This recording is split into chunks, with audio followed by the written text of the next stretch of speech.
बहुत बहुत मान सम्मान हमारी तरफ से आपको बहुत बहुत बधाई। विराज विराज। हमें भी तो पता चले, मैंने तो नाम लिखे थे, मुझे मालूम चलेगी भाई भीमाराम जी के पुत्र आप हैं। आज इस गरिमामय कार्यक्रम में संत त्रिलोकदास आश्रम से पधारे सम्मानीय गुरुदास जी महाराज, भंवरदास जी, नारायणदास जी, करणदास जी, उपस्थित सारे संत समुदाय को मैं नमन करता हूं, प्रणाम करता हूं। इस कार्यक्रम में पधारे हमारे वर्तमान सरपंच साहब गोपाल जी के पिताजी भीमाराम जी, पूर्व सरपंच साहब सम्मानीय अर्जुन जी डूडी साहब, सुखराम जी राव साहब,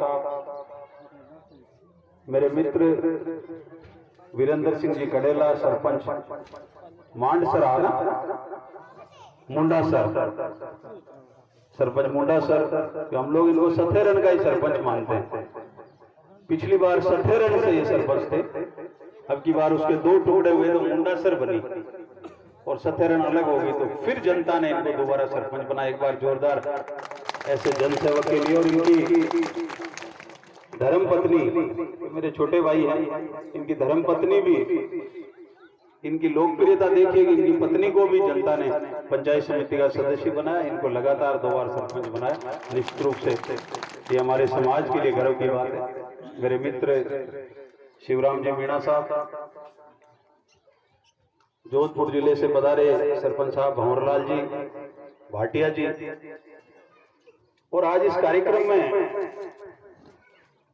मुझे जिद करके बुलाने वाले मेरे भाई धर्माराम जी भाटी साहब, उनके लिए भी जोरदार तालियां एक बार होनी चाहिए।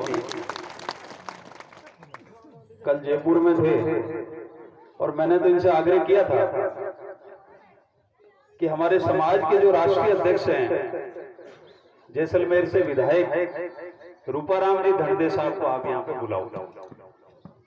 इन्होंने संपर्क भी किया, लेकिन अभी चुनाव चल रहे हैं पंजाब में और यूपी में सब जगह, तो पार्टियों ने सब विधायकों को अपने अपने क्षेत्र में वहां लगा दिया है, तो वो पंजाब में लगे हुए हैं। रूपाराम जी आ नहीं पाए और मुझसे भी आपने संपर्क किया। हम दोनों में से एक आदमी का पहुंचना यहाँ जरूरी भी था, और मैं धन्यवाद आपके पूरे भीमाराम जी के परिवार को, हमारे धर्माराम जी को, गुरुजी आपकी सारी टीम को मैं देता हूं कि इतने बड़े समाज के और गांव के जन समुदाय से मुझे आपसे रूबरू होने का इन्होंने मौका दिया। उपस्थित समाज के और सर्व समाज के सारे मौजूद बुजुर्गों, माताओं, बहनों, युवा साथियों, मीडिया के साथ एक शख्स को यहाँ मूर्ति स्थापित करके और हमारे बीच में अवतरित करना, ये इस शख्स की कुछ ना कुछ पूर्व जन्म का प्रारब्ध है, संस्कार है। मूर्ति का भाव तब आता है जब इस मानव की आत्मा कोई पवित्र रही हो। जोधपुर जिले में चंपासर में आपका जन्म हुआ। चंपासर तो जोधपुर जिले का गांव है, और ढोलियाडेर है नागौर जिले का गांव। चंपासर से चल के नागौर जिले में आके बसे,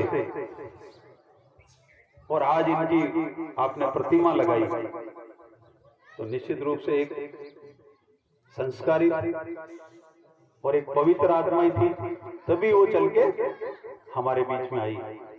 तो निश्चित रूप से आज हमको ऐसी आत्मा को नमन करते हुए और ऐसी पवित्र आत्मा की प्रतिमा, एक रूप आपके सामने बना के प्रस्तुत किया है।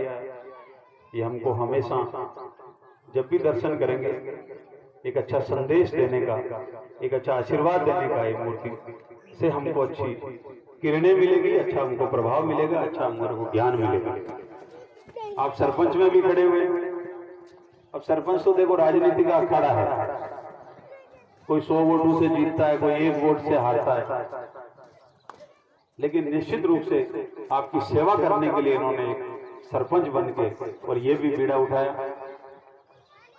आप तो सरपंच ही हैं, आपको आपके परिवार ने और समाज ने आपको अमर कर दिया है कि आज से आप तो जो है निश्चित रूप से इस गांव के लिए, इस ढाणी के लिए आप पवित्र आत्मा हैं। मैं भी मेरी ओर से, और मैं जिस संगठन को लेकर चलता हूं, मेरे समाज के पूरे संगठन की ओर, मैं भी आपको बहुत बहुत कोटि कोटि नमन करता हूं। और ये आपका ही मैं मानता हूं प्रभाव है। किसी की आत्मा, किसी का सोच किसी के अंदर घुस के बुलाता है। मुझे भी दर्शन करने का अवसर मिलना चाहिए था, इसलिए इनकी जो अच्छी बात थी वो धर्माराम जी के अंदर घुसी। धर्माराम जी ने उस बात को अपने मुख से हमको सूचित किया, और आज जो है उसी संदेश और उसी पवित्र आत्मा की वजह से हमारे को भी ऐसे शुभ अवसर पे आने का अवसर जो मिला। निश्चित रूप से मैं भी अपने आप को बहुत सौभाग्यशाली समझता हूँ। इतने बड़ी जन समुदाय के बीच मुझे भी आप लोगों के दर्शन करने का, बहनों का, माताओं का और सारे इतने मेरे बुजुर्गों का सबका दर्शन करने का अवसर मिला। ढाणी जरूर दूर है, कच्चा रास्ता है। मेरे को एक बच्चा आगे आगे रास्ता बता रहा था, वो मोटरसाइकिल पे गिर भी गया। इतना तेज चल रहा था, वो किधर चला गया? इतना तेज चल रहा था कि धूल में, रेतड़े में एक जगह तो लाइफ पड़ भी गो लागी तो बोले ना पावना है ना। इन्होंने मेरा तो सरपंच साहब से, वर्तमान सरपंच साहब से और पूर्व सरपंच साहब से भी आग्रह रहेगा। मैं पीडब्ल्यूडी महकमे में नौकरी करी है। पीडब्ल्यूडी का एक्शन और एससी ये पोस्ट होती है ना, तो मैं एससी था पहले। फिर 2018 में मैंने नौकरी छोड़ दी और समाज सेवा के काम में लगा हुआ। तो मेरा ध्यान तो, क्योंकि इंजीनियर हूँ और सड़कों का इंजीनियर था, तो मेरा तो ध्यान कहाँ जाता है? सड़क पे ही जाता है। तो पहला ध्यान सड़क पे जाता है, फिर आगे के काम। तो मेरा ध्यान इस रास्ते पे गया और मेरे आगे चल रहा आपका भाई और इनके जमाई ये गिर गए। तो मुझे बड़ा दुख हुआ कि आज हम जिस कार्यक्रम में जा रहे हैं उस ढाणी तक सड़क नहीं है। तो मेरा तो सरपंच साहब देव जी आप हुई निवेदन है, क्योंकि बाहर तो चाबी थांकन है 10 का ताड़ी, तो आप प्रस्ताव लें। हालांकि सरकार की बात नहीं करूंगा, हम लोग दूसरी सरकार में, पिछली सरकार में भी मैं पीडब्ल्यूडी महकमा ही देखता था। पीडब्ल्यूडी के जो मंत्री थे उनका सारा काम मैं ही देखता था। अब जो सरकार है, मैं कोशिश करूंगा कि आप प्रस्ताव बनाएं, आपका कागज बने, पंचायत का प्रस्ताव लो और मेरे से जितना हो सकेगा राज्य सरकार स्तर तक मंत्री जी से मैं बात करके, भजन लाल जी जाटव अभी पीडब्ल्यूडी के मंत्री हैं राजस्थान में, तो मैं पूरी कोशिश करूंगा इस ढाणी तक सड़क आनी चाहिए, ताकि ये जो गिरे है ना मोटरसाइकिल से, हमारे कोई भी युवा ऐसे रेत में नहीं गिरे। क्यों सबको मंजूर है? तो जोरदार ताली बजा के और इस बात का समर्थन करें कि ढाणी तक सड़क आनी चाहिए। दूसरा, अगर डामर की हमें आवश्यकता हो, डामर में टाइम लगेगा, तो सरपंच साहब इसका नरेगा में आप शुरू कर सकते हो, कोई दिक्कत नहीं। तो ग्रेवल रोड तो अपन पंचायत तक आ सकते हैं, ये होनी चाहिए ढाणी तक। एक तो ये बहुत मुद्दा है। दूसरा, त्रिलोकदास जी का आश्रम नोखा में बहुत अच्छा आश्रम है और 1952-53 के आसपास त्रिलोकदास जी ने वहाँ आश्रम शुरू किया और 1954 में उनके मन से ये जागृति हुई कि मुझे शिक्षा को बढ़ावा देना चाहिए और शिक्षा का पौधा नोखा में उन्होंने लगाया। अभी मुझे बता रहे थे, महाराज बता रहे थे कि त्रिलोकदास जी ने जब वहाँ छात्रावास शुरू करके और गरीब समाज के बच्चों को पढ़ाना शुरू किया, तो उनके साथ में जो सबसे पहले बच्चे आए उनमें आप भी, भीमाराम जी भी उसी छात्रावास में त्रिलोकदास जी के साथ पढ़े हुए हैं, ये उनके शिष्य रहे। तो आज ऐसे शिष्य की मूर्तियां लग गई। तो सरपंच साहब दूसरा मेरा और निवेदन है आपसे, मैं आपको सुनाने के लिए कह रहा हूं, आप प्रस्ताव बनाएं। पागूसर में महाराज जी बैठे हैं, मियाँ राम जी, अपने महाराज जी भूरदास जी की जो ढाणी है, वहां भी मैं पिछली बार 2-3 महीने पहले आपने एक कार्यक्रम किया था, अच्छा प्रसाद खिलाया। एक सब्जी इन्होंने बनाई जो मैंने आज तक नहीं खाई साहब। महाराज कहें कि हल्दी सब्जी क्या बैठा दे गए।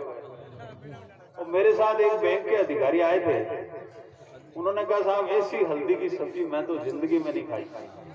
तो मैं जहां भी जाता हूँ उस सब्जी की सब जगह तारीफ करता हूँ। तो सरपंच साहब मेरा ही निवेदन रहेगा, ऐसे त्रिलोकदास जी की ढाणी जहाँ भूरदास जी जैसे संत विराजमान है, तो वहाँ एक ये हमेशा हर साल वहाँ पे जो है सत्संग करवाते हैं, लोगों को आगे बढ़ाने के लिए काम करते हैं, शिक्षा बढ़ाने के लिए काम करते हैं। तो एक हॉल का प्रस्ताव भी वहाँ आप जो है, और मैं MP साहब से निवेदन करूंगा, डूडी साहब आपसे भी मेरा निवेदन है, आप डूडी साहब के नजदीक, उनके बेनीवाल साहब के आप बहुत नजदीक हो, ठीक है। तो ये सरपंच साहब प्रस्ताव लें और आप और हम दोनों साथ चलेंगे, ठीक है। मैं आपके साथ हनुमान जी बेनीवाल साहब के साथ चलूंगा, और ये जो होल भूरदास जी महाराज के वहाँ ढाणी में बनना है, उसका भी आज अपन को इसी मूर्ति के सामने ये हम 2 चीजें तय करते हैं, ठीक है साहब। सबने ताली बजा के कर दी, आप जल्दी से जल्दी प्रस्ताव लेके, और ये 2 काम यहाँ के मुझे आवश्यक लगे। पानी की क्या स्थिति है बहनों, पानी आवे, पानी ट्यूबवेल है, लाइनें नहीं है, आ गई ना, बस ठीक, पानी की समस्या खत्म हो रही है।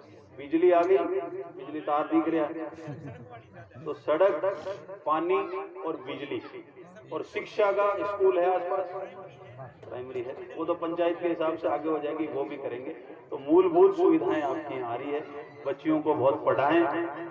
सारी मेरी बेटियों से आग्रह है कि आप बहुत ईमानदारी से और मेहनत करके पढ़ें, और जब आप पढ़ाई का संकल्प, क्योंकि भीमाराम जी का जब जिक्र कर रहे हैं तो 1954-55 में जब हॉस्टल चली नोखा में, तब जाके ये वहां पढ़ सकते हैं। तो आज तो जब गांव में स्कूल आ गई, तो मेरी बेटियों से और मेरे सारे युवा साथियों से आग्रह है कि मजबूती से आप दिल में पढ़ाई की बात को ध्यान से धारण करें और अच्छी पढ़ाई करें, अच्छी मेहनत करें, जीवन में सफल हो, योग्यता मिले आपको। और जब आप योग्य हो जाओगे तो समाज को भी एक, हमारा भी सीना बहुत गर्व से, वो कहते हैं ना 56 इंच का, तो हमारा भी 156 इंच का सीना हो, ऐसी मैं बच्चों के लिए और बेटियों के लिए कामना करता हूँ। बातें खूब सारी हो गई, मेरे सारू कोई काम हो सामाजिक रूप से, जहाँ भी आपको जरूरत हो, इनके चारों पुत्रों से, आपसे गुरुजी हमेशा आपके लिए तैयार है। आप जब भी बोलेंगे, आप जब भी पुकारेंगे, जहां भी पुकारेंगे, आपने आदेश किया, मैं तो सुबह 6 बजे उठ के जयपुर से भागा, तो समाज से मुझे बहुत डर लगता है, मैं समाज से बहुत डरता हूँ, और सब सहन कर लेंगे, लेकिन समाज की डांट, समाज की फटकार मेरे से सहन नहीं होती। अगर समाज ने कहीं पुकारा है तो पूरी कोशिश करते हैं, अगर बीमार नहीं हो तो निश्चित रूप से उस समाज के कार्यक्रम में, आपके पास में भी यहाँ रिनवल सर में भी कार्यक्रम, इन्होंने सबने बहुत अच्छा कार्यक्रम किया था, 5-7 हज़ार लोग इकट्ठे करे, वहाँ भी हम लोग आए थे, फलोदी में और आगे कामदेवरा तक, सब जगह बहुत अच्छे कार्यक्रम इन्होंने किए। आज भी आपने इतना अच्छा कार्यक्रम किया, और सबसे अलग छिड़गाड़ो छापो मन पेरायो बागी से गोड़ गोड़ा, है ना, सबसे अलग साफा बना के, और आपने मुझे जो दर्जा दिया है, जो मान सम्मान आज मेरा बढ़ाया, निश्चित रूप से इस साफे की लाज रखने का मैं भीमाराम जी की प्रतिमा के सामने आप सबसे ये वादा करता हूँ कि निश्चित रूप से आपके इस मान को कभी नीचे नहीं गिरने दूंगा, नीचे आने नहीं दूंगा, ये मैं आपको पूरा वादा करते हुए पुनः आपको, सारे मेरे युवा साथियों को, बुजुर्गों को प्रणाम करते हुए, युवाओं को नमस्कार करते हुए, बहनों को प्रणाम करते हुए बहुत बहुत धन्यवाद देता हूँ। इसी तरह प्यार बनाए रखें, इसी तरह आशीर्वाद बनाए रखें, समाज में एकता रखें, समाज के युवाओं को नशे से बचा के रखें। ये जो क्षेत्र है इधर वाला, थोड़ी सी एक बात और कहते हुए मेरी बात खत्म, मेरे युवाओं से भी आग्रह है, मेरे दोस्तों से, इस क्षेत्र में जो हमारे को सुनने में मिलता है, पता नहीं आप रहते हो सब जानते हो, लेकिन हमारे को ये सुनने को मिलता है कि इस क्षेत्र में जो इधर फलोदी से जुड़ा हुआ नागौर जिले का जो गांव है उनमें नशे का कारोबार बहुत ज्यादा होता है। पता नहीं इसमें कितनी सच्चाई है, लेकिन मेरे युवा दोस्तों से, युवा भाइयों से मेरा आग्रह है कि अपने आप को इस नशे से दूर रखें, नशे से अपने आप को बचा के रखें और समाज के लिए काम करने का जज्बा पैदा करते हुए बहुत बहुत धन्यवाद। पुनः एक बार भीमाराम जी को मैं प्रणाम करते हुए सबको धन्यवाद देते हुए बहुत बहुत धन्यवाद। जय हिंद, जय